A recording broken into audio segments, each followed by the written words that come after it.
Hello, friends. Thank you for listening or watching the DTFH. For all of my listeners, God bless you. Those of you who have been with me for so many years, those of you who have stuck it out through the good times, the bad times, the weird times, the shitty times, and to my new watchers, thank you. I'm reading the comments now, and I love them. Are there some poison-tipped arrows that have pierced my very soul? Yeah, a lot of you guys are really good at raking your dark demonic claws across my poor, sweet heart. But most of you seem to really like this new video version of the DTFH, and that has given me the energy to keep doing it because holy shit, full respect to all of you vloggers out there, all of you people who are doing video. This is no joke. I don't understand it. I go through, you should smell me right now.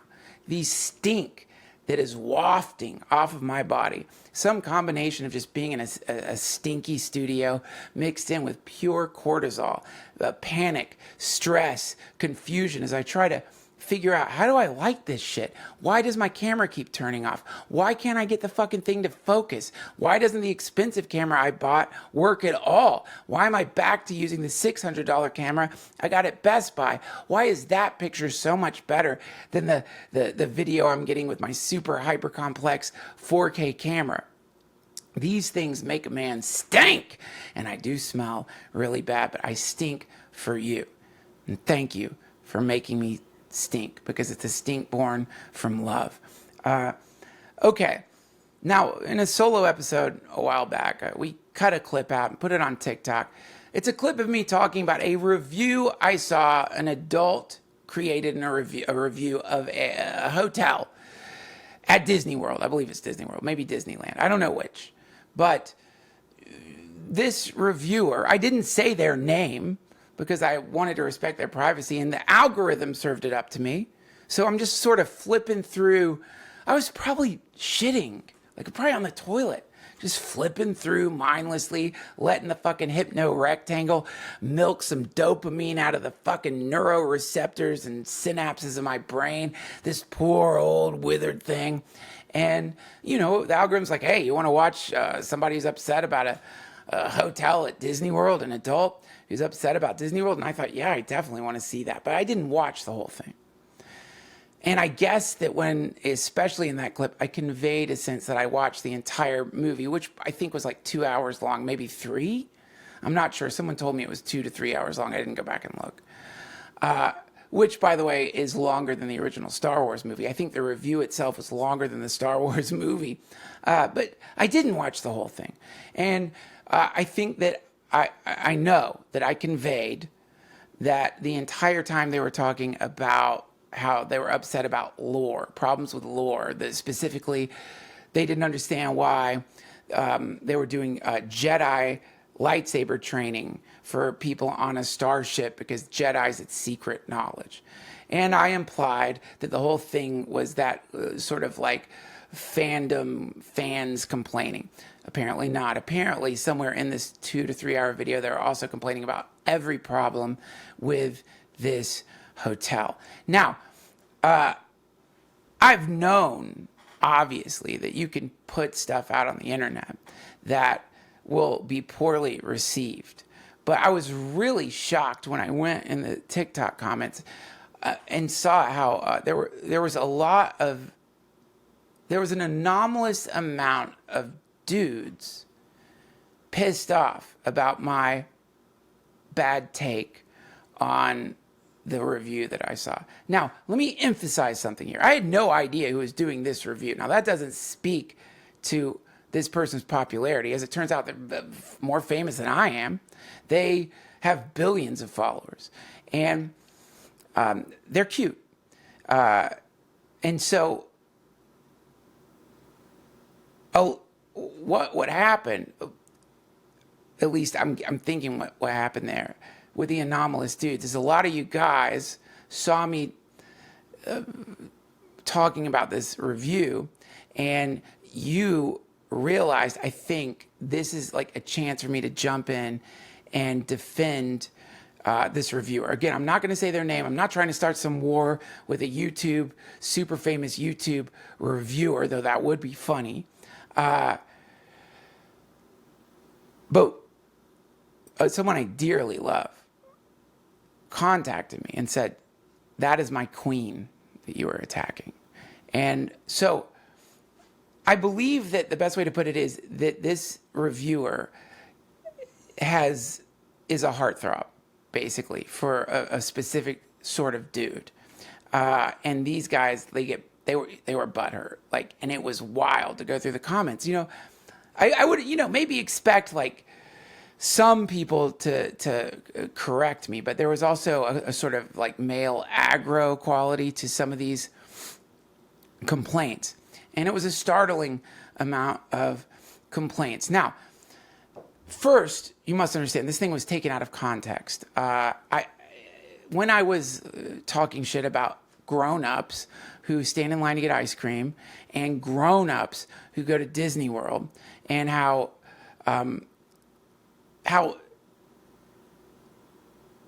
crazy that seems to me, how I don't want to judge people who do that, but I do.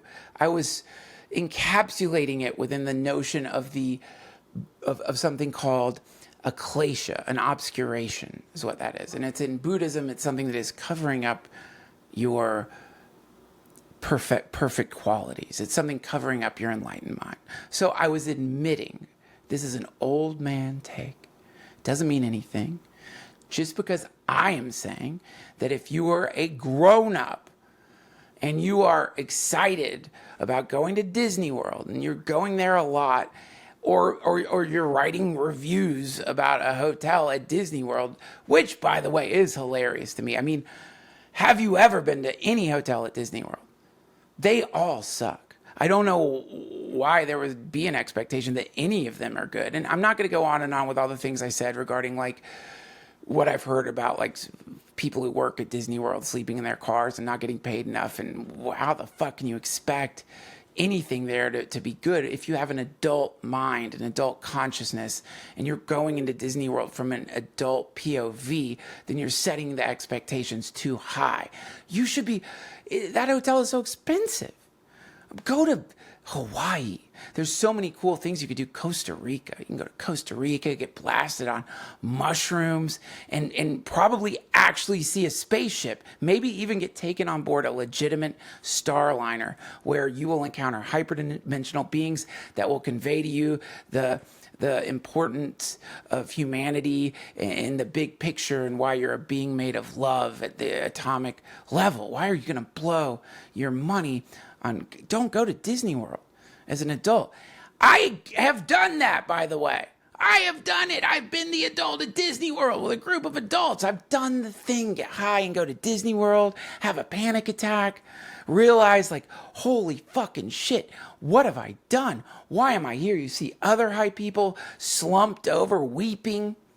So I've been the adult at Disney World, which is another reason I feel like it's okay for me to critique. I've been the adult in the ice cream line, humiliating myself in front of the world. Standing there, a grown-ass man with a beard, salivating because I'm excited to get that cone. I've done it, okay? I've done it. So I'm allowed to critique it. And you're allowed to get mad at my critique of that video. You, as an adult male who has fallen in love with a vlogger, are allowed to do that. You, as a grown-ass man who has fallen in love with a vlogger who, I don't know if the quality is Manic Pixie Dream Girl or something like that, but who is like scratching that itch, that part of you that dreams that out there in the world somewhere there is a beautiful lady who loves video games and Legos, who will cosplay and like you can like go to Disney World with her. She will cosplay and like just fuck your brains out in the Star Wars hotel, and you could pretend that you're a Jedi getting banged down by your soulmate. And so, you know, I could see how you would imagine, like, my God, just maybe if I stick up for this person in the comment section of an obscure podcaster's TikTok thread, they will notice me. And if they notice me, maybe just somehow, like they'd DM or something, like, hey, I just want to thank you so much for defending me in that TikTok clip that got exponentially fewer views than even the most like empty, short, and boring video I've ever put out. That means a lot to me. Do you want to meet up? Let's meet up at Universal Studios or Disney World. I'm going to dress as Princess Leia, and it's going to be the best day of your fucking life. So take the shot. I'm not mad at all about that, because you know why? I have simped too. I've simped many a time, and I know what it is to simp it down. I know how it feels like to simp. It doesn't feel good, but it's exciting. Have you read Way of the Peaceful Simp? It's the prequel to Way of the Peaceful Warrior. I don't know if you've heard of that book. It's kind of an old book, but Way of the Peaceful Simp, a simp working, I believe, at a GameStop, is approached by like an older, more powerful simp who teaches him the art of pure and powerful simping. And it is an art. And I'm just like, this is my critique of your critique of my critique of a critique.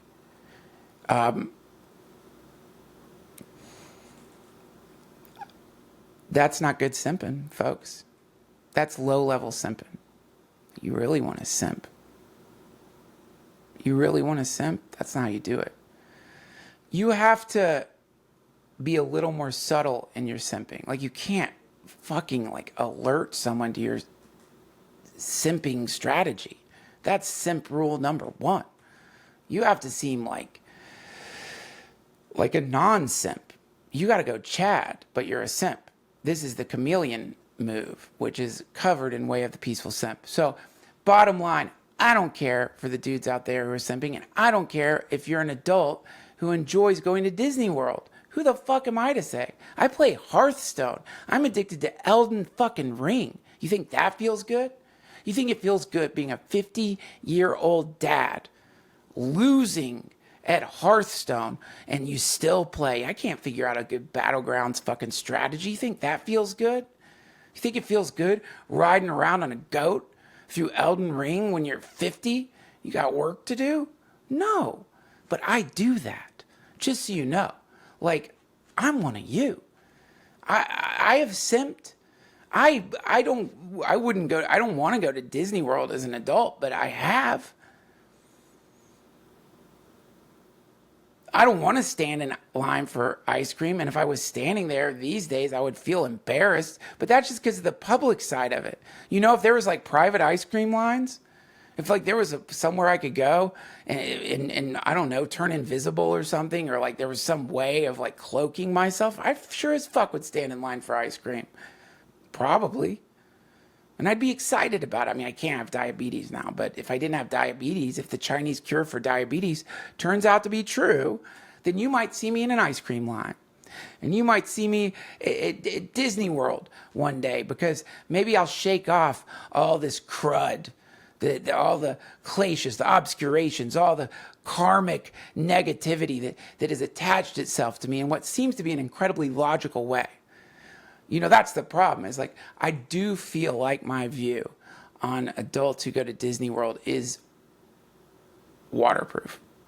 I do feel like I'm like right. I don't think you should go there as an adult. And I think if you do go there as an adult and are upset about the service or a hotel there or something like that, then what has happened is you have deluded yourself. You have created the perfect recipe for suffering, which is you imagined somehow that you would go to a hotel at Disney World, festering with disease, Disney World, just swollen with predators, human trafficking, tunnels under the fucking park, and a whole horrific, dark network of communication that you will never see. I mean, I'm not just talking about like when somebody falls into like Space Mountain and gets like ground up. I'm talking about just like diarrhea Like they're like a trapdoor spider. You ever see those trapdoor spiders? They're so scary. Some poor ant is walking along and boom, a spider pops out, eats that ant. This is all over Disney World, except it's diarrhea. Like, inevitably, somebody ate too many fucking of those shitty turkey legs. You ever get those? Those are horrible. This will probably piss people off. Those turkey legs are nasty. They're tasteless, nasty, horrible fucking things, but you're so hungry, you're like, fine, I'll pay $20 for some giant shitty fucking turkey leg. And you take one bite, it's dry, it's tasteless. And then somebody, eats a bad turkey leg because, of course, the thing's got listeria or something. It's been sitting at Disney World where everyone's coughing and spraying disease everywhere they go. The flatulence of disappointed toddlers as they're realizing it's not the Magic Kingdom. You have to wait in line for 4 fucking hours before you go on any of these rides. You're going to do 3 rides, maybe. And that gas filled with all of their sadness and disappointment. Maybe one of the first moments that they realize, holy shit, the world is a world of lies, wafts onto the turkey leg. Then some hungry dude who already has a bad stomach, they've got fucking ulcers because maybe they are alone, an adult at Disney World, and they had some crazy fantasy that they would go to Disney World and reconnect with their perfect self that they experienced at childhood and accidentally paired with Disney World. They thought Disney World is why I was happy. They don't realize the reason you're happy is because your fundamental nature is bliss. We talk about this in the podcast. And so they take a bite of that fucking turkey leg. They're hungry. They know right away they shouldn't eat this, but they're not listening to their instincts. They stopped doing that a long time ago, and that's why they're at Disney World, because they stopped listening to their heart. And so they eat the turkey leg, and who knows, maybe they get another one. And then they realize, I'm going to shit my pants. But they also know these are like the only pair of pants I brought on the trip. And because I just spent $2,500 on a Mickey Mouse hat and 2 meals, I'm not going to be able to afford pants right now. And so they just pull their pants down and blast a huge, stinky spray of yellowy diarrhea. It just fountains out of their ass in front of Mickey, hugging somebody, in front of a horrified group of people, probably in front of families fist fighting because someone cut in line in front of the other one, just as though to underline the absurdity and horror of Disney World. A gout, a spray, a blast, an eruption of vile, ulcer poisoned diarrhea sprays through the air, lands on the ground.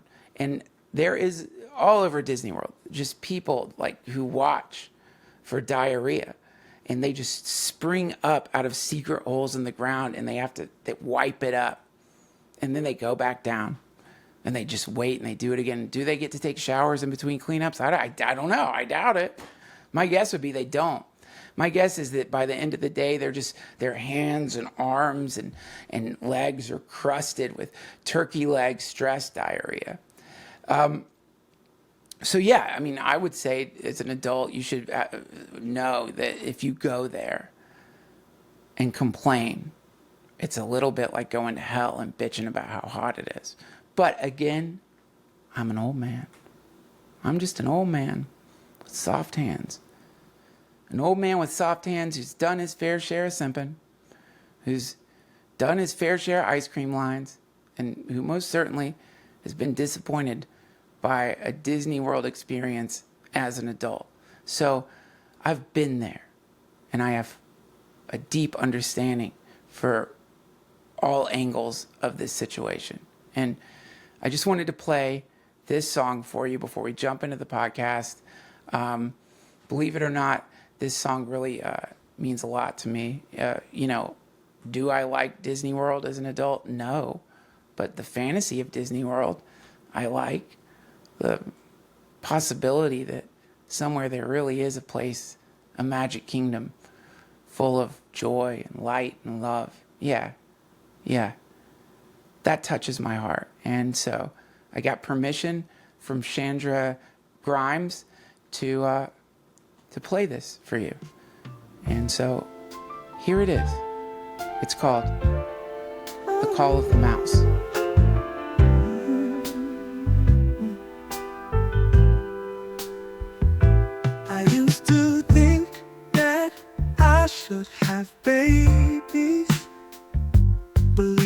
they said I shouldn't live just for me. But now I see my friends with kids are wrong. Their babies cry so loud they can't hear Mickey's song.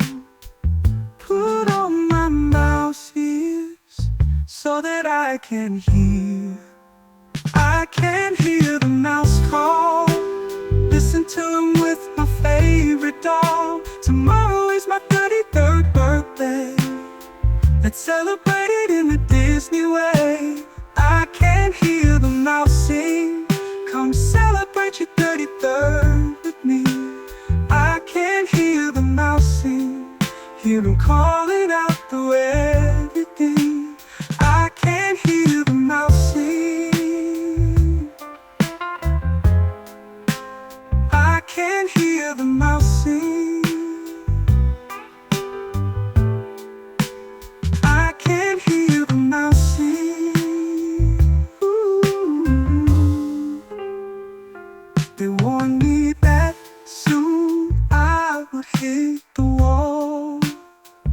That's when I realized that they could not hear the mouse call. They act happy, but I know they are sad. Gave up the magic kingdom to become moms and dads. Took off their mouse ears, now they cannot hear. They can't hear the mouse call. They chose babies to away their dolls. Tomorrow is my 33rd birthday, but they're too busy to come celebrate. They can't hear the mouse sing. Can't hear him sing happy birthday to me. They can't hear the mouse sing. Can't hear him calling out through everything. They can't hear the mouse sing. They can't hear the mouse sing. But I can hear the mouse sing.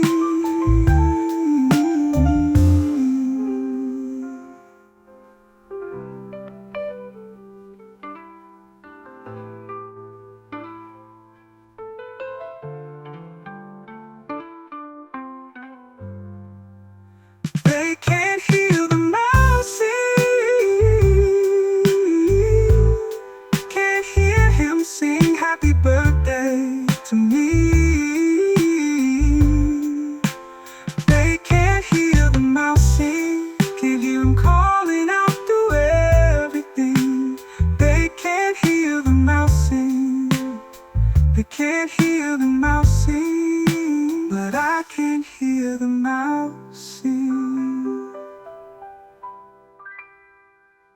That was the call of the mouse, everybody. If you want to find that, you can find it by going to Chandra Grimes, R.I.P. Sadly, she passed away a couple of months ago.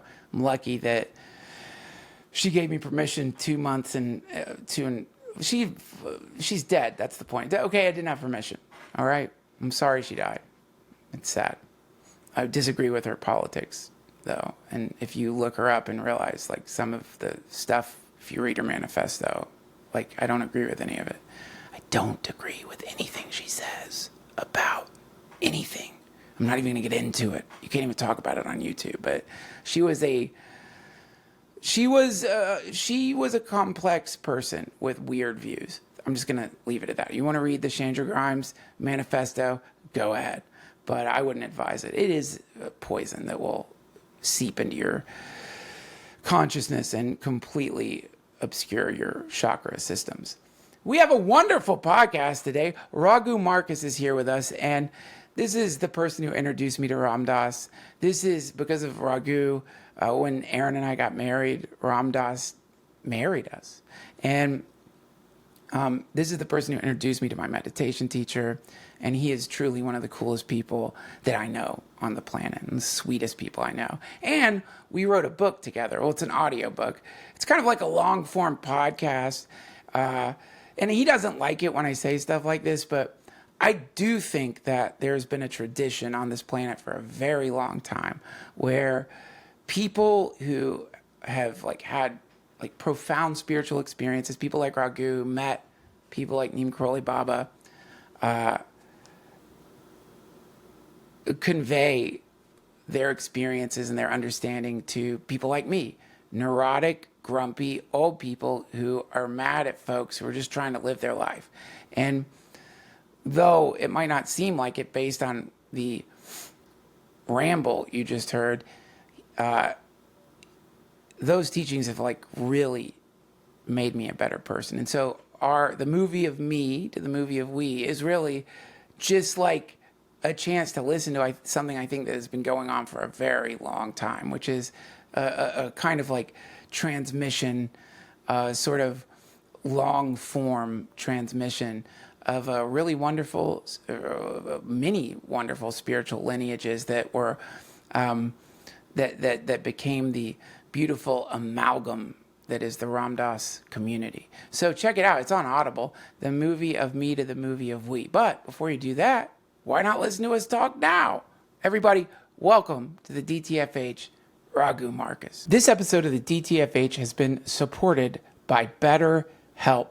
My friends, I don't know if you've heard this insane theory that the reason it feels like time is speeding up when you get older is because it's actually speeding up and the universe is being sucked into an impending singularity. Probably something BetterHelp doesn't necessarily want me to say in this ad, but the older you get, and I'm 50, friends, time does go by so fast, and that can be a little unnerving.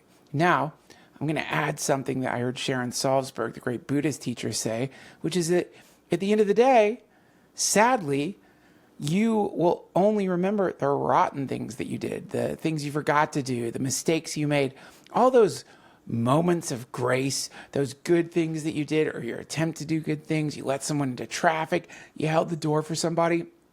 You don't remember that at all. You just remember the shitty things that you did. And that's no way to live a day, much less an entire year. So if you find yourself at the end of any given year struggling with all the mistakes that you think that you made and forgetting all those wonderful things you did throughout the year, I mean, you managed to stay alive for a whole year. A lot of people didn't do that. And that's true for every year. But it's not just maintaining your own existence. I promise you, if you're a neurotic like me, then your radio is tuned to the scariest station that only gives you news reports on the bad things you've done or the horrible things that might happen to you. And this is why therapy is incredible. I know what you're thinking. If you're a dedicated, devoted neurotic like old D. Trussell here, nothing is going to help me. I will forever be contorted in a never-ending cycle of numbness, depression, some version of self-hate, and maybe I'll pendulum from that into some kind of wild mania, but I'm never going to find some nice, stable, steady in between, and no one can help me unless you're friends with God. BetterHelp can help you. Good therapy can help you. So if you have been kicking around the idea of starting therapy and you're a reclusive neurotic like me and you just don't want to get in your car and go to a doctor's office, I get it, man. I get it. I understand. This is where technology comes in because now you don't have to do that. You can go to betterhelp.com and you'll fill out a questionnaire online. They will pair you with a great therapist, a licensed therapist, and you can switch therapists at any time. Sometimes you have to do that. It's no big deal, and a really great therapist will totally understand if you aren't feeling the vibe. The point is, you should try BetterHelp. Visit betterhelp.com/Duncan today to get 10% off your first month. That's BetterHelp, HELP.com/Duncan. You owe it to yourself. I promise you, he did some wonderful things this year. And once you get into therapy, you're going to remember the great things and probably do even more wonderful things next year. Bye. Raghu, it's a perfect time Hi. to be chatting with you. Hi. Hi. Okay, so I'm listening to my favorite, it's not a book, it's an Audible. It's called Experiments in Truth. It's my favorite of anything that I know of that exists, Ram Dass related. Series of lectures. It's like a tuning fork. When I start getting wobbly, I'll start listening to it. And I don't just mean wobbly like wobbly on the side of hedonism, disorganization, ignorance, all that stuff. I mean wobbly on the side where I get too analytical, too Buddhist, too mind shit, too like just too much in that sort of analytical zone. It's like it balances those two sides so well. I'm listening to him talk about Sat Chit Ananda. Now, can you define that? Not shit, chit. Chit. Sat, Yes, chit. Sat is truth, Chit is consciousness, and Ananda is bliss. Okay. So he is talking about this as a kind of primordial state of consciousness that everybody exists in. And he's talking about how many people confuse what they're doing when they experience that with the thing itself. So his example is, maybe you're a scuba diver and you're scuba diving and you go, oh, here it is again. Or you're having sex. Oh, this is it. Or whatever it may be. I'm sure everyone listening has had some moment Called where the you're ineffable moment. the ineffable Can't moment. describe it. It just takes you beyond. Right. And because part of being human is we pair one thing with the other. Whatever it was we were doing in that moment becomes as important as the experience itself. And it can seem like that experience can only be reached via some particular vehicle. And this is the beginning of addiction. This is the beginning of chasing the dragon. This is the beginning of codependent love. This is the beginning of all of the things that actually are beautiful and that they're an attempt to achieve that state again, but tragic in the sense that it creates the illusion that this is the only access point. And he is saying this is not the only access point, but in fact, this is the primordial state of the universe, which we all are. So I wondered, have you ever experienced that? And what are your thoughts on that state of consciousness that he's pointing towards? Satchitananda? Yeah. Oh, come on. I mean, look, the reality is there's a reason why very, very few human types, human beings, have existed on this planet in that state, beyond duality, beyond polarization, inner. There's no more us and them, nothing.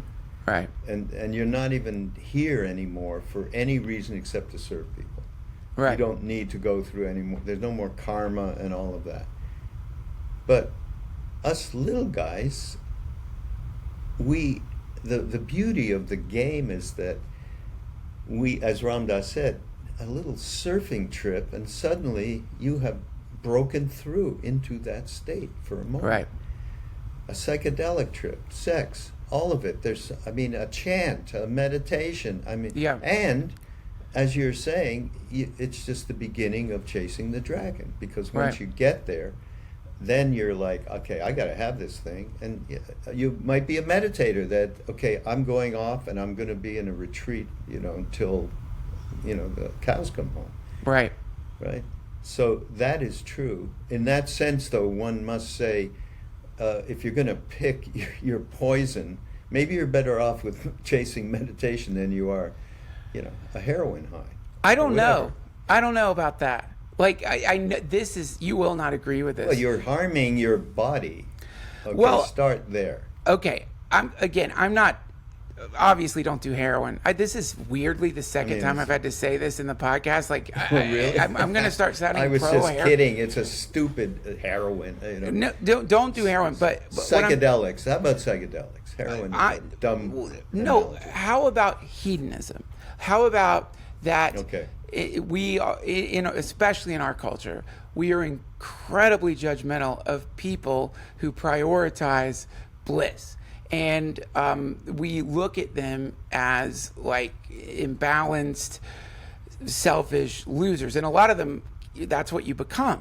But the initial inclination is the same inclination that sends someone to a monastery. It's just the difference is one's a lot more fun at first. And so, but what I'm saying is this points to what Ramdas was saying, which is somehow even in the muddled sort of, in the muddled sort of normal karmic state of any given human being, there's some underlying sense that there is a search, there is a quest, there is a journey to be undertaken. And that journey is the search for this thing that Ramdas was talking about. Like, it's in us. We have this sense of like wanting to come home. But the home, what we think of as home varies from person to person. For some people, it's needle in the arm, laying in a blanket. For some people, it's but what is the commonality between those two is it's people wanting to go home, a feeling of homesickness, but not the normal kind of homesickness, something a little more achy than that, in the sense that sometimes you are home and you feel homesick.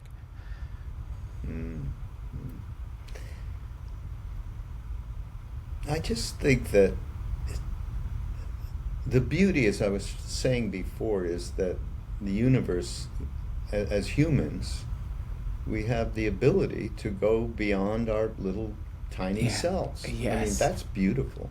It's crazy. There, and that these experiences happen for almost anyone. I guess if you were brought up in a very compromised household, violence, addiction, and so on and so forth, maybe that would get covered up, and that's really tough karma. Yeah. It really is. But on a whole, most people have an experience like, they might be young and then they dismiss it, this is just BS, or even dismiss a psychedelic. Oh yeah, we used to do that, but that, that's not grown up. I mean, that's just juvenile experimentation. However people speak to it. Right. It's the reality, though, is the possibility is extraordinary. Extraordinary. And it's extraordinary, right? And yes. But I have to say, at the same time, we're all on a journey. So we're going to have moments of both, the 10,000 beautiful visions and the 10,000 horrible ones. Yes. Right? And that's our legacy as humans. And what drives us to be a human that is, Satchitananda, okay, that'll pop in once in a while, but as something, the brass ring, why not? Why not? Well, but the reality is, how do we do all of that, but turn ourselves from schmuckiness to menshiness, which is, Yiddish kind of stuff, but here's what my answer to that is: the first step requires a ridiculous kind of courage, because the story of growing up is, for a lot of people, a series of disappointments, a feeling of being hoodwinked, a sense of being told some bullshit, and then it's like, no, actually, you got to get the fuck out of the house and go get a fucking job, and that's the real world, kid. Your sweet childhood and all the sweetness of that was when you were a kid. Now you're growing up. guess what? There's no Santa Claus. Face reality. Face reality. Christ. Wake up. There's no God. Love is a biochemical reaction in the brain, so you're essentially like this open-hearted, pure state of consciousness that kids have, where they are falling in love with everything. They are like purely believing. They're true believers. This gets completely derailed, and so they start becoming skeptics, cynics. And those qualities go into the cabinet of being an intellectual. I'm skeptical. I'm cynical. I'm going to investigate that. I'm not going to believe. I feel like I'm going to get hoodwinked, and all of those are very good. There's good reasons that people feel like that, because people are getting hoodwinked and ripped off and tricked, but mostly they're getting their hearts broken over and over and over again. And so the courage part starts with like imagining that thing that you felt when you were a kid. And this is what I love about what Ram Dass says when he's talking about that thing, consciousness, universal consciousness. He said it has a personality to it. There's a personality to universal consciousness. There's some quality to it that's not just some blank nothing, but rather there's uniqueness, maybe. Yeah, a loving quality. And so to me, the first crazy undertaking would be to give yourself a second to imagine, actually, that's still there, just waiting for you. And that, for a lot of people, I think takes a lot of courage, because any other time when they try it with humans, they're falling in love with a human, and suddenly they're getting ghosted. They're falling in love with like somewhere that they live, and suddenly they can't afford it anymore. They're falling in love with this or that, but it goes bye-bye. And so to imagine that actually all of those secondary things were just a vehicle to something that's always there, I think is for like people who have spent a lot of time callousing up, that's a big ask. Yeah, it is. It's a big ask for. We've talked about it. We've talked about our own experience growing up, and how we developed all of the crazy neurotic shit that we deal with in ourselves all the time, our habitual patterns. I mean, I don't think we're any different than anybody else. I mean, we had fairly traumatized growing up. We were both fairly traumatized growing up. Most people have that, because as soon as you realize you're a separate entity and you need to defend yourself, unless you've particularly, this is what His Holiness the Dalai Lama says, by the way, you have a compassionate, loving mother, you are going to be able to develop in a way that you will have less of that tide of negativity that most of us deal with almost all the time growing up. So we talked about that. And we also talked about, we both had sparks. Just a spark is what we're talking about. And then we started to believe in that, wow, this spark is real. This is not bullshit. Maybe there is a way to be happy. Never mind spirituality. Anything. Just, that's what I remember. Remember when we talked? And of course. I talked about... Yes, this spark that you're talking, I think of them as like breadcrumbs.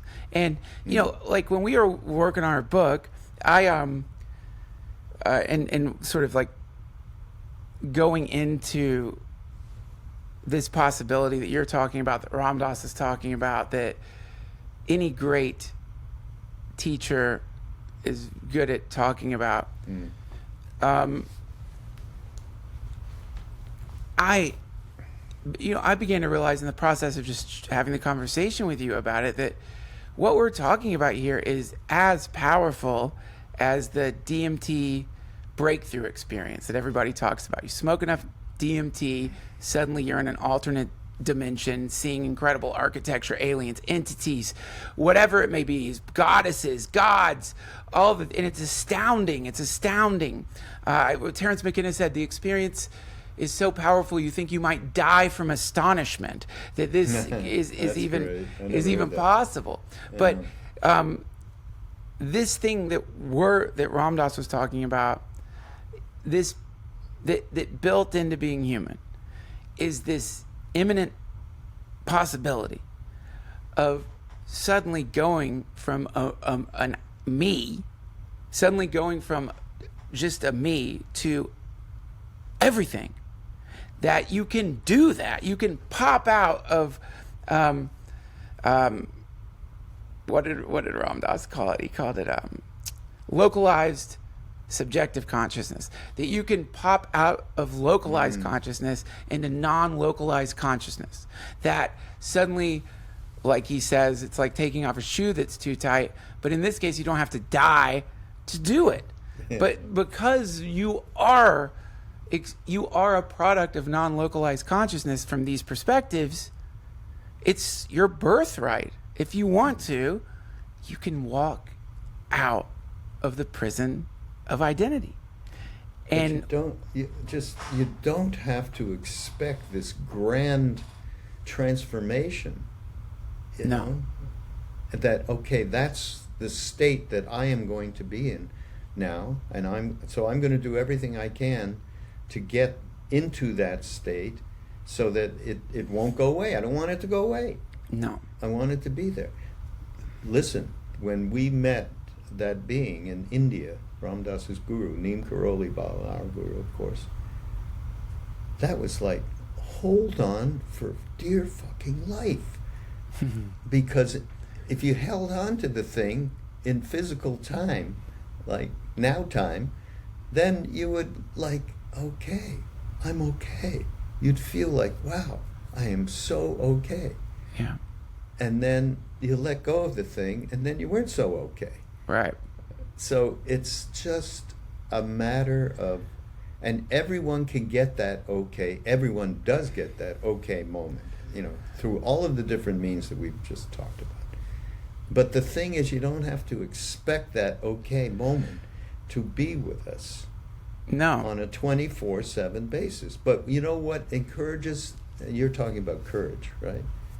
Yeah. Encouraging courage, right, is the fact that you actually, the people around you start to interrelate with you in a different way. Yeah.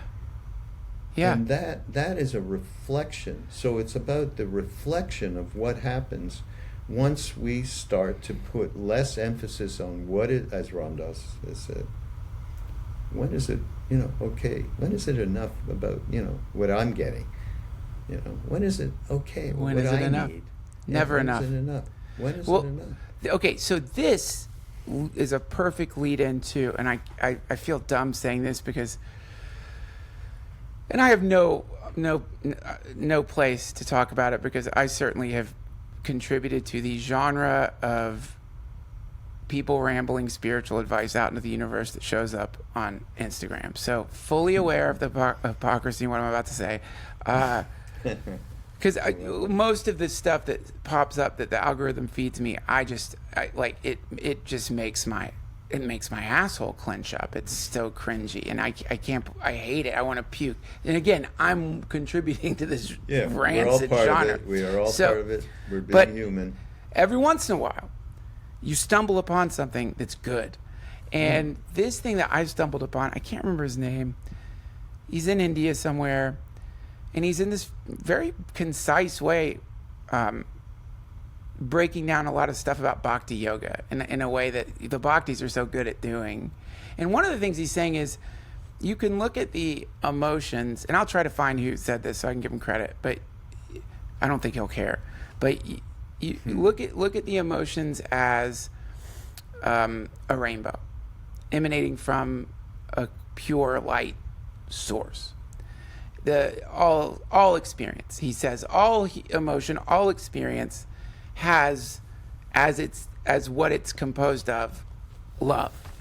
But the reason you can't experience this thing that we're talking about all the time is because you can't embrace the totality of your own experience. You're only taking in a certain spectrum of color.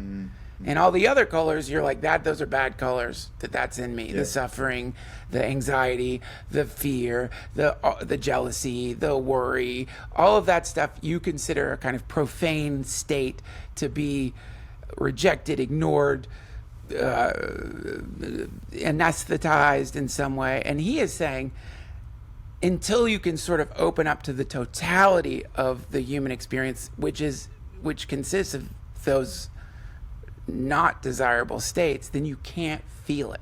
That the dropping into that state, and it makes sense, because if we're talking about unitive consciousness or whatever, how could you expect to have unitive consciousness, some sense of the totality of the universe, when you're afraid to have an experience of the totality of your own spectrum of experience? The divided self is Yes. what that's called. Right. You know? And you know, I was just thinking, actually, not to divert too much, but when I said this, when we talked about a spark, that spark keeps you going. Yeah. Because obviously you go in and out of so many states of consciousness until you don't. And of course that is a rare thing. But I was thinking of the spark, and I had a spark happen to me. What happened? About 6 weeks ago. It'll be a little bit of a repeat to you. I think I even Good. sent you a picture. I was in Arizona with a Rinpoche, a Tibetan monk, a Rinpoche who's obviously somebody who has gone beyond some of what we're speaking to now. So I had met him 20 years before,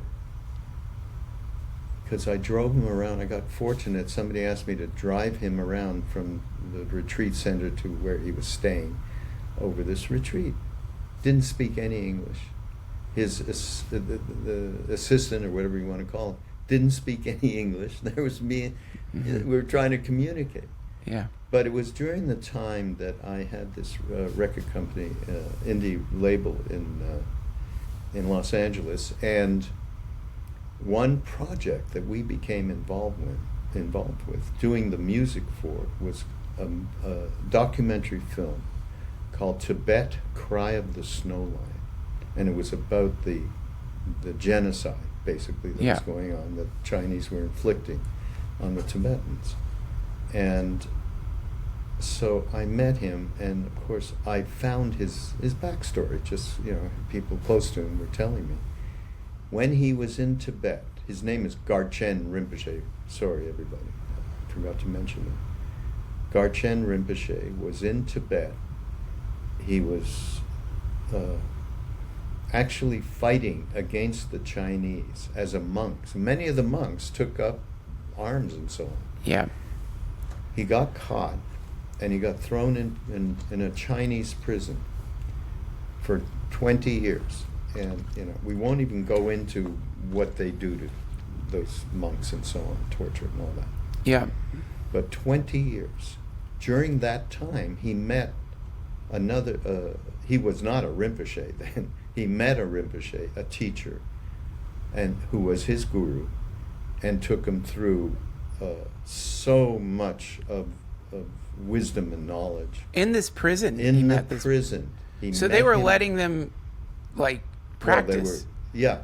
Well, I don't know that they were letting them practice, but somehow he transferred whatever was necessary. You know, Yeah. I have no idea. I never got into a detailed conversation about that with him.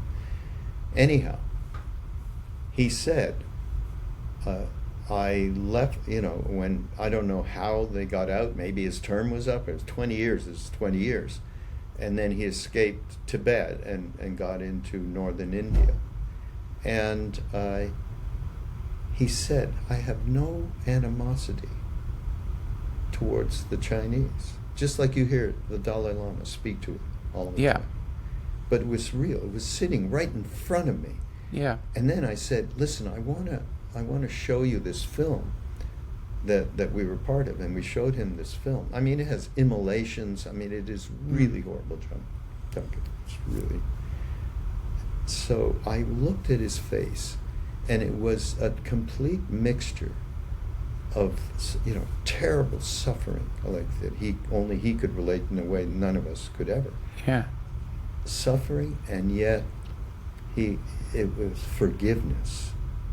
I mean, you could tell he wasn't throwing epithets at the screen or anything like that. Yeah. He had totally achieved whatever that is. I knew that. So I saw him 6 weeks ago with Krishnadas, who was singing there. And so he started, he gave some talks. And in these talks, he talked about the concept of me. And he said, that concept of me that you and I have been talking about, right? It leads to problems with others, with self and others, And it's really hard, he said, to find a human body. And only in a human body, he said, can we move through duality. Only in a human body. And so you've got to pay attention to the mind and how to deal with it. So he started talking about, basically, he was talking about what we have been discussing for all these years. Yeah. About what to do about the grasping that we continuously are involved with, self-grasping. Yeah. And so he then he talked about the only thing that's real, the ultimate truth is all is one, which I've heard before from another being named Mindrolling. Yeah. There, there is only one. And cultivate love, and self-grasping leaves, and happiness enters. Cultivate an altruistic perspective. And then, someone said, what is true love? They asked him the question. He said, feeling love for all sentient beings. Well, how do we purify? All this stuff, the karma that. Yeah. You know what he said? What? All you need is love. I said, well, the Beatles already said that. We heard that. But you know what? These simplistic things that come out of beings like this, that fact, it's a truth that we can't repeat because we are talking about, when we talk about love, for instance, it's all transactional. Yep. Everything that we're used to, maybe your mom, when you were a baby, wasn't transactional. Okay, so I've got the word for that. Do you know what the word for that is? I read it in that Bell Hooks book, cathexis. Oh, yeah. So what? It's called cathexis. So basically what people call love is a transactional reciprocity. This is where the term conditional and unconditional love come from. Yeah. But the expectation for unconditional love, or whatever it may be, wherever there's transactional love, then you have cathexis. Maybe I got it wrong, but so yes. So so she, her book is like the whole book's about love, but she's sort of trying to get to the point that, like, for some reason people don't want to define it. And there's a real ambiguity. The way that men express it and women express it is completely different. Men receive love, women give love. So in what Ram Dass was actually saying in this chapter that I'm listening to, is this is his famous, when he was talking about, when I say I'm in love with you, I mean you and I are in love together, because that's what we're in. Not that you are the source of love for me, the object of love. Yes. So yeah, and the simplicity, for some reason, and I don't think it's that mysterious, is offensive to the mind, because the mind wants to project the idea. Oh no, you don't understand. You are in a never-ending maze of increasing complexity. And anything that isn't maze-like is kind of boring. Like there's a sense of like, it. fuck that. That's too simple. That can't be that. Well, Which when I met last little point, when I met Ram Dass for the first time, I remember he pointed to his head, and I've said this a million times on the podcast, I'm sorry. He pointed to his head and he pointed to his heart, and he pointed his head and said, "You're here." And he pointed to his heart and says, "You need to, you got to go here." And he's like, "We can help you." I'm like, "It's hard, Ram Dass. That's so hard." And he smiled and he goes, "No, it's not. That's the thing. I don't think it's even that hard. I think it just seems like we're hardwired to, right. We don't want boredom. That's a big deal. Yeah. And some of this stuff, these practices require one's courage to allow boredom to be part of the experience. Well, what is boredom? Dissatisfaction with the moment. Yeah. It's not enough. It's the realm of the hungry ghost.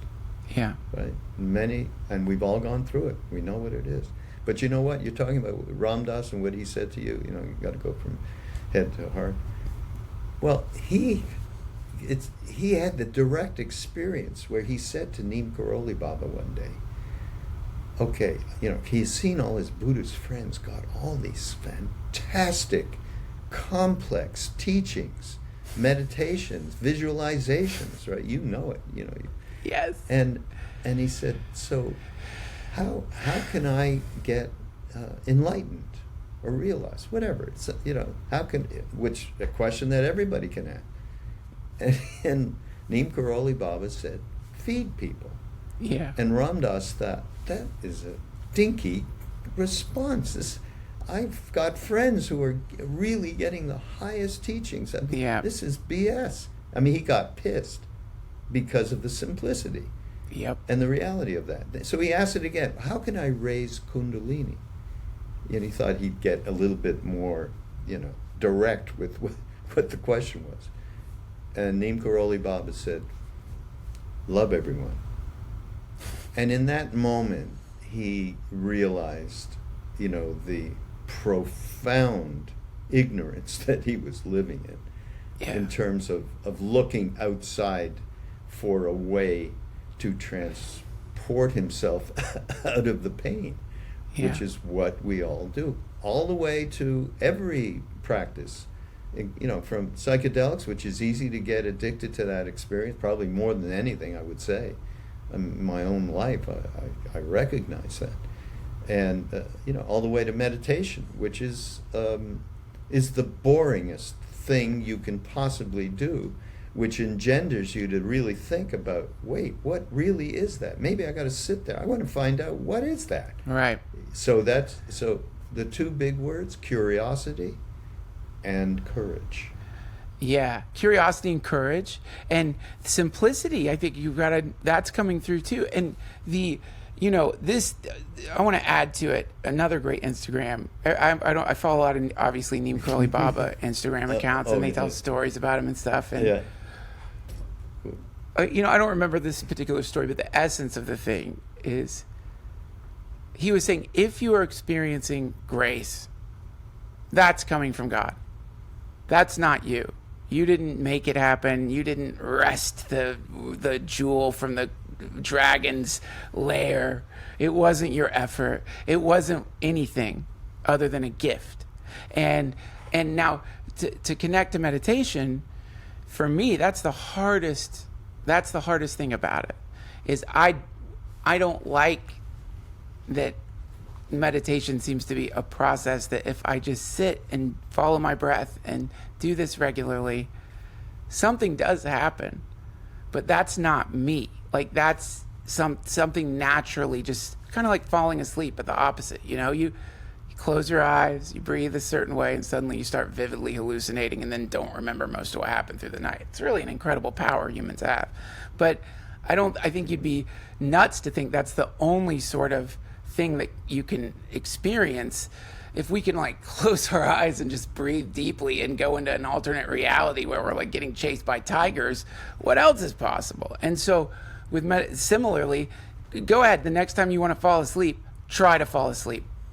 like lay down and really work at falling asleep. You know, like I'm going to really sleep now. You can't. The only way to fall asleep is just to calm down. And then everything takes care of itself.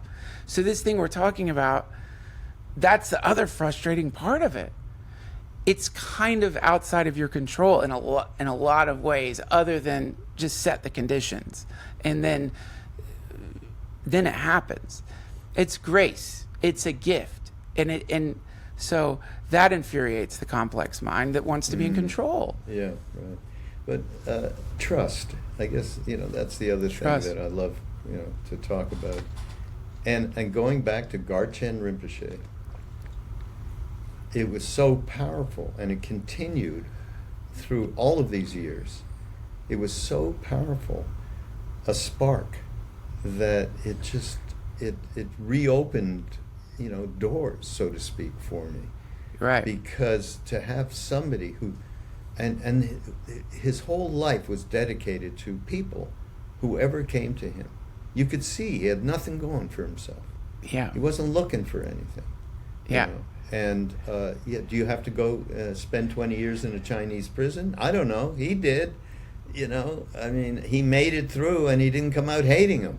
I mean, that's a spark that allows one to dedicate a little bit more of one's time and energy, and utilize courage and curiosity and trust. I totally trusted this being, Garchen Rinpoche, in terms of his experience and his caring for others. It was obvious that what else is there to do? What else? And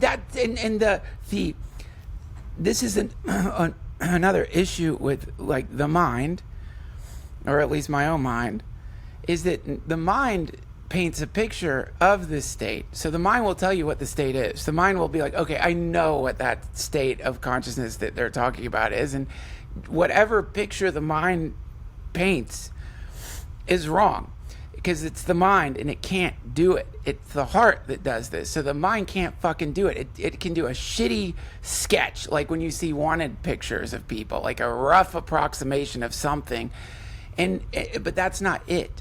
And the heart-centered stuff is not boring at all. That's the main thing. But I think in between the mind and the heart, there is a wall of boredom, and that wall of boredom is actually suffering. I think that the courage part is not just believing this is possibility, having trusting that it could be, but the courage part is you've got to go through this stuff that you're not wanting to look at or feel. Really, generally for me, it's feel. I don't want to feel that. I don't want to feel the grief. I don't want to feel how much I love my kids. I don't want to feel how much I'm scared of dying. I don't want to feel how much angry I am that like my mom's dead. I don't want to feel that. And so somehow something about just feeling it, just like have the guts, dive in, take the cold plunge, jump in and see what happens. And it doesn't destroy you. By the way, there's a great book, Feeding the Demons, that's how you do it. I mean, Duncan is proposing this is an issue, and it's okay, right? Yeah. You're saying it's okay. It's okay to feel all these things. I'm just saying there's no way to get to the clearing without going through the forest, and there's just no way, and that is the saddest thing of it all. Is like anytime I've like done it, like really let myself feel it, it's not unbearable. It's bearable. And then to go back to what this Bhakti was saying, every emotion is made of love. It's like I heard a comic do a joke about Taco Bell. The Taco Bell is the same ingredients rolled up into different shapes. And it's like, it was a long time ago, maybe not the best joke in the world, but to me it seemed funny then. And but if you think of atoms, or quantum particles, but atoms just being different configurations, that these emotional states, when you begin to realize that the thing that you think of as bitterness, hate, anger, jealousy. This is just a configuration of love showing up that will dissolve upon awareness. It's or another way to put it, the driest way ever, samsara and nirvana are intertwined, or you could say opposites stand back to back. In other words, like I have a light, I put my hand in front of the light, you see a shadow. That you could say would be anger, the shadow. Or the blockage is creating this shadow thing that you're afraid to confront. That's all I'm saying. It's Jung the conference. was right. Who was? Carl Jung. Yeah. Was right. All that shadow stuff. Yeah, all this stuff's it has to come into light. And I guess when I go back to the spark, which motivates one to even think about that. I mean, look, all of the people that we are hanging with right now, all of the people would probably agree. I don't really want to deal with despair. I don't want to deal with grief, fear, anger, all of it. And I think we're all in agreement.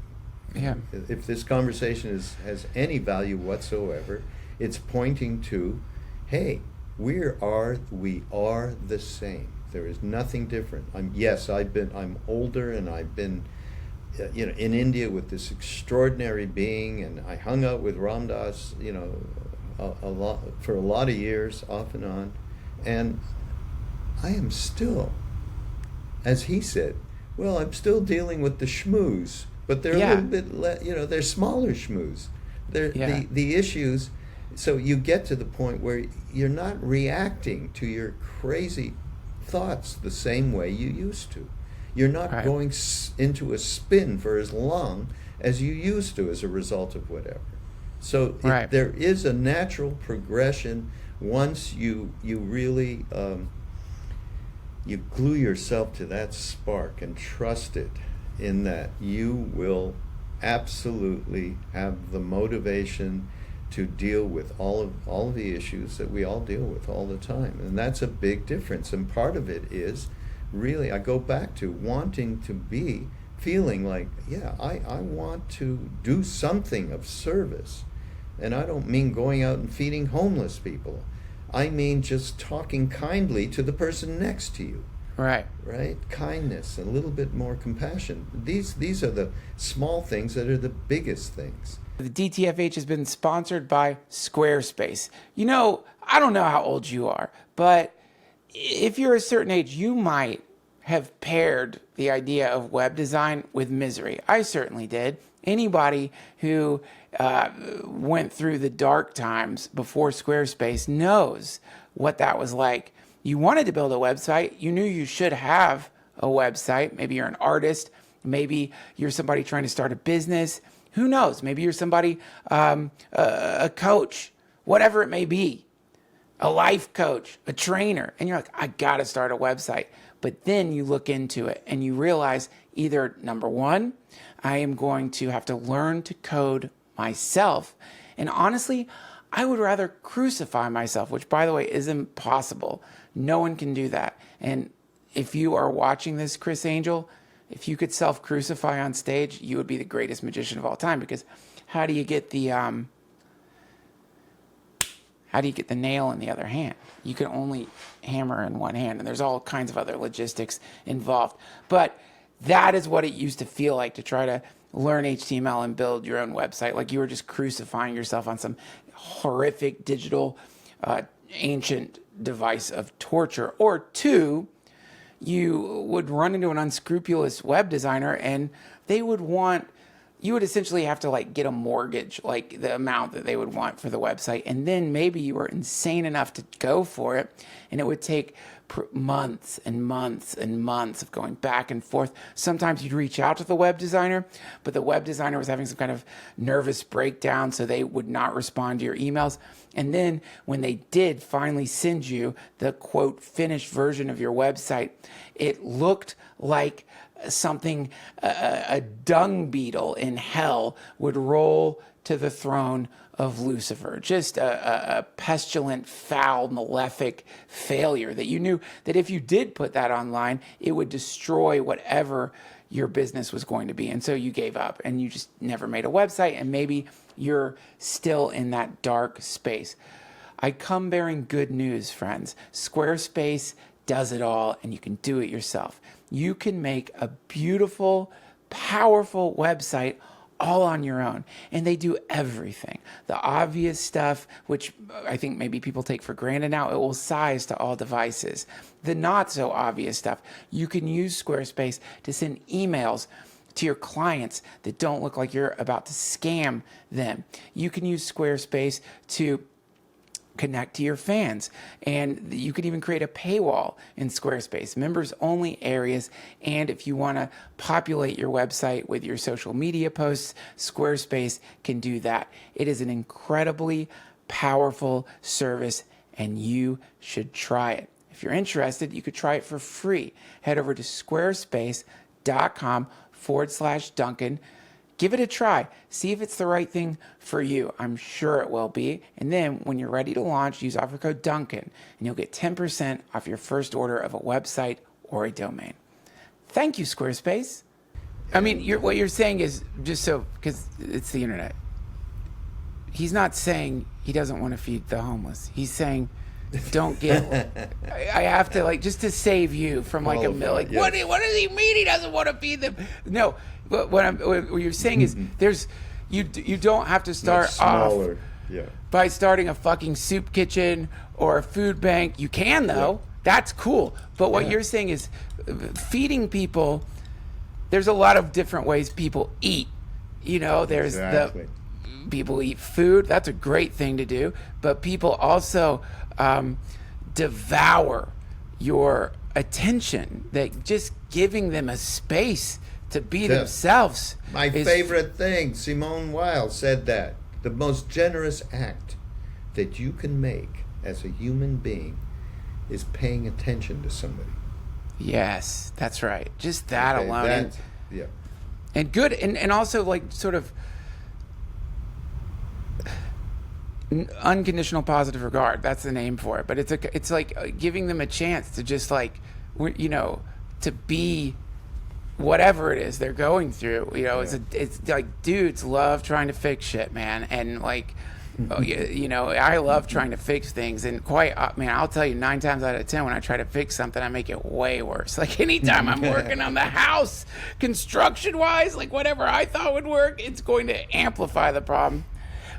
So this stuff works in reverse, and it's an interesting way, which is somehow just by not trying to fix it, just by allowing it to just do its own thing, it fixes itself. It works out for the better. And that's what I love about all of this stuff. It's like it runs counter to the conditioning that most of us have been taught through our whole lives. Try harder, work harder, be more productive, get to it. Whereas this is pointing towards you're okay now with your schmooze. And I know you're trying to convey, I think, to people, don't get grandiose. Understand that this is a slow boil for a lot of us. Ramdas and all of us are still up to our necks in reactionary karma and proclivities towards repeating past mistakes. So it's an honest kind of listen, this is for us has been a slow boil. But I must say, you have to balance that out by saying that moment you had on mushrooms, ayahuasca, acid, falling in love, watching someone die, watching someone be born, that you thought was a singular event in your life is actually the fundamental quality of your identity underneath everything. And you can actually have that right now. That's where my Vajrayana stuff comes in. You can do it right now. It's right here, completely there for you. By the way, Yeah, and the mind's a good servant. It's just not a good master. Is the the big quote there. That's and, true. We amazing. definitely use it, and we can use it in ways that are supportive. And by the way, the others, I don't know why, I love the word spark. I'm sparked by this whole conversation for that particular word. Rob Doss was another spark, because right in front of us, he demonstrated the love everyone and tell the truth. Yep. Did he get all the way beyond? No, maybe not, but that's irrelevant.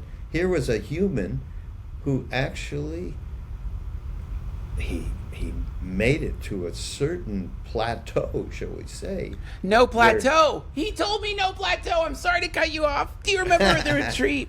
It was my favorite thing. He was such a great teacher. I said to him, it seems like you have jumped off the diving board. You did it. You went full in. You're all the way. Whereas I feel like I've camped out on the edge of the diving board, and I don't want to jump. Is this a real thing? Did this happen? I said it's recorded. We recorded it. I said, I'm camped out at the edge of the diving board. I don't want to jump. And his response was, there's no diving board. There's no diving board. There's no plateau. I mean, that's what he kept so getting us to realize. This is like, it is omnipresent, not just imminent, but here, right now, there. It's right here. Just like, to me, that's such a gleeful, beautiful quality of being human in a world of fear. Can I admit something other human thing to you? Yeah. You would be my priest sitting next to me. I will take your confession. Yes. Father? Yes, son? When I wrote to you, when I was with Garchen Rinpoche, and said, you can't believe this teacher is just expressing what we were doing with the movie of me to the movie of we audiobook. Yeah. And I feel so, I don't know if I said this to you, but I said some of what he was saying, that was just, we replicated, having no idea. And I had a lot, Father, of pride in the fact that we had created this book, that we seemed to be on the right, it was a validation for the right wavelength. You're allowed to be proud. I mean, this is the thing, man. This is the problem, because it's like this is the problem. What? Most people think that you're not allowed to have certain states of consciousness. There's a real superstition. It's real superstition. You think, oh, if I'm proud, that's going to lead to down some dark road. But I think that if we're going to create this hierarchy of experience, then we have cut off the possibility of experiencing the thing that we're talking about. The pride, you should be proud. I mean, I think you should be proud, not just for I mean, it's wonderful, the book that we wrote together. I'm proud that I got to do it with you. I'm proud that we got to do this audiobook together. I'm proud of that.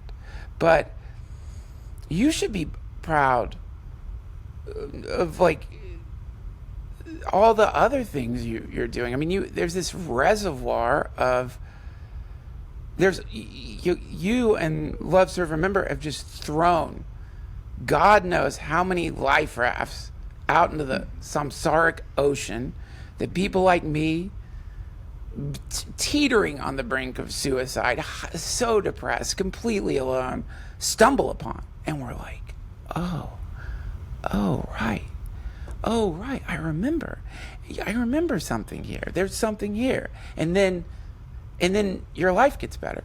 And not in a slow way, maybe, but not actually a quick way, because you forgot that underneath it all is love. It shouldn't be hard to forget. So I think you should be proud. And I don't think you should think, oh my God, I've helped all these people, and I need awards and medals. You don't seem like that at all. But God, if why not? Why not I'm feel just- good? I know. It's the looking into too deep. This is the mind, motivations. This is the part. This is a good lesson, actually. This is not mindfulness. This is judgmentalness. This Yeah. is not mindfulness. So we have to be aware. Mindfulness is a phenomenal thing and a wonderful way to really understand ourselves. Yeah. Way more better. So, but if it's, as Ram Dass said, that's why loving awareness thing that he did, you're coming from a place where it's not judgmental, and that's so important. So Well, yeah, really yeah, very 100%. Mindfulness is like, mindfulness can, like, there's a lot of, there's a lot of problems with the term, but in my mind, Bob Thurman at this retreat, one of my favorite things, he gets up there. What? I don't know if you remember this one. Bob. He's like, be here now. What does that even mean? Does that He even said? mean anything? Yeah, he's like, what does that mean? Does that mean anything? Does anyone here know what that even means? And then he goes, practice, practice, practice. Everybody's always practicing. He's like, I'd like to see some of you perform for once. He said that. Yeah, in front of the whole spiritual retreat. Practice, great. practice, practice. Everyone's practicing. Where's the performance? Everyone's backstage. Oh, yo, yo, yo, yo. Oh, yo, yo, yo, yo. It's time to perform. And see, that's the thing. That's why I want to balance out the part of the teaching, which is like, we're still human and we still have our schmooze. We still have the thing. It's like, okay, fine. But also, if you're not diving into the swimming pool that Ram Dass was talking about, even though there is no diving board and there is no pool, or we're all floating in the pool, or whatever thing you want to say, you're missing out. If you're missing out on the gleeful sparkle that was probably in that Rinpoche's eyes, as he's like, All you need is love. yeah, because love is not tame. Love is not necessarily cordial. Love doesn't have manners. You hang out with a baby for 5 minutes and you can see that. Get that? Yeah. Yeah. So you know what I mean? I think remembering that part of it too, and I think maybe being around someone like Neem Karoli Baba, who was not tame, even though you guys are trying to domesticate him all the time by capturing him and holding him into some place. He wouldn't let anyone do that. I think it's important to remember that in defense of love, because people really want to domesticate love, don't they? They want to put some real, domesticate. Let's get down to it. They want to continue in its transactional nature. That's what we're used to. That's what we're being That's given, and that's how we want to continue on. And that's hard to break through. By the way, Spark, I have another one. Okay, let's hear it. We should put together the first mind rolling that we did when we hardly knew each other, Duncan, when we first met, which is God that'd be knows, cool. a lot of years ago.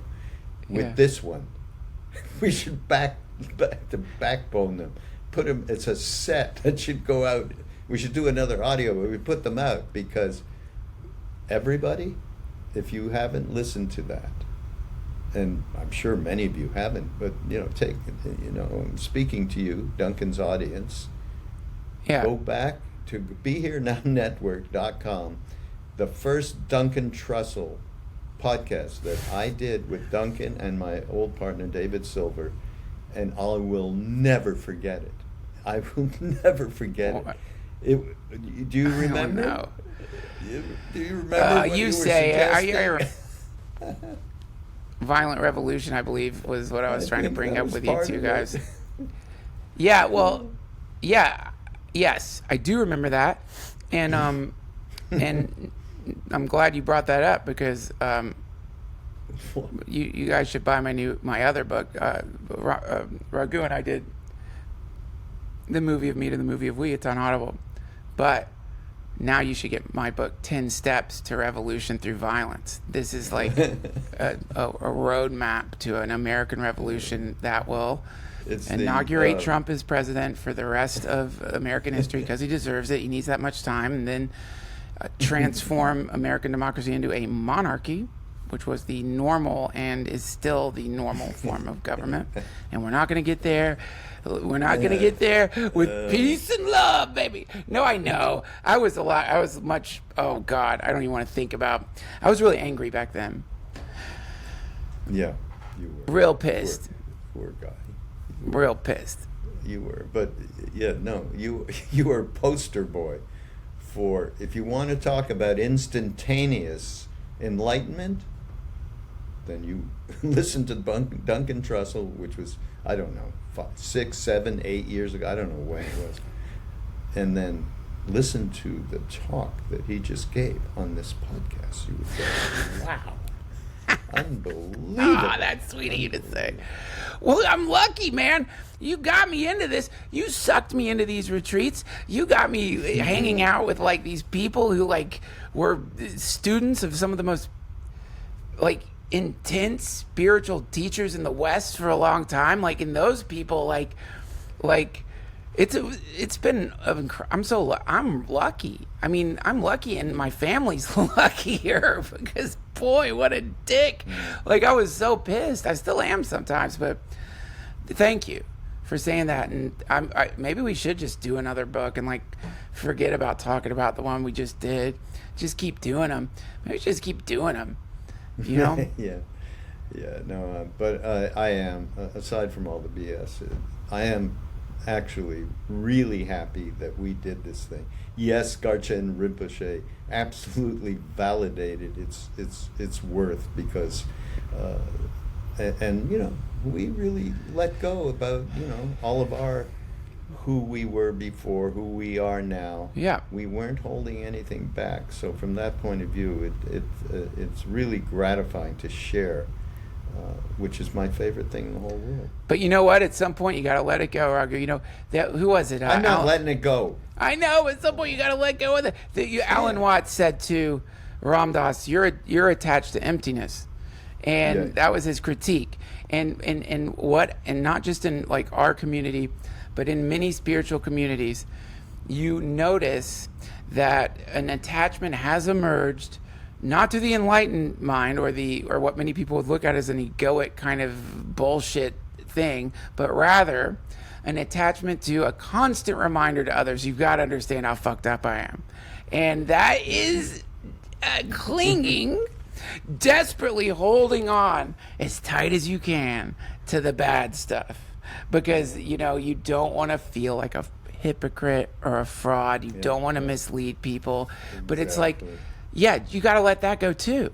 At some point, you just got to let go of that identification. I'm bad, and I got to prove that I'm bad. I'm a bad boy. You're like, you're not. You're fine. Oh God, I'm the priest now. You're fine. I'm going to give you 5 firm spanks, and then you are forgiven forever. They will be firm, though. Oh, God, help us. Raghu, thank you. Before we go, I know you're headed somewhere, right? You got a trip to take today. But before we go... I'm going to see a monkey today. Hanuman, yeah, in Taos, New Mexico. Someone got mad at me for calling him a monkey at some point. What? I don't know. There's just someone online. Who cares? They're like, he's not a monkey. Looks not like a a monkey to me. And he acts like a monkey too. He has fun. Yeah. He plays with us. It's great.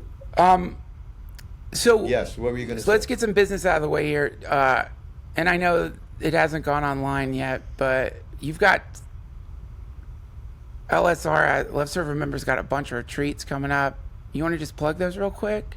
Okay, yeah. We still have room in Boone, North Carolina, August 15th through 19th with Krishna Das. Duncan's teacher, David Nichtern, will be there. Yeah. Spring Washam, David Block of Gone Gone Beyond. Incredible music. Nina Rao. We got a whole... and Andrew Tate will be there. Who's he? Come on. Is that not true? Andrew Tate isn't coming? I don't even know Andrew Tate. Forget. I'll send you a video. Andrew Tate won't be there, guys. That's an inside joke with me and them. Okay. And then come to Maui in December 5th through 8th, I believe. 5th through 9th, something like that. you go to ramdas.org and put your email in so you'll get announcements, because on June 23rd they're going to start registration. And guess who's coming? For the first time, it's been a while. It is Duncan Trussell. Oh God, I can't wait. We're going kid-free this time. Oh my God, I'm so excited, man. I don't even want to think about it.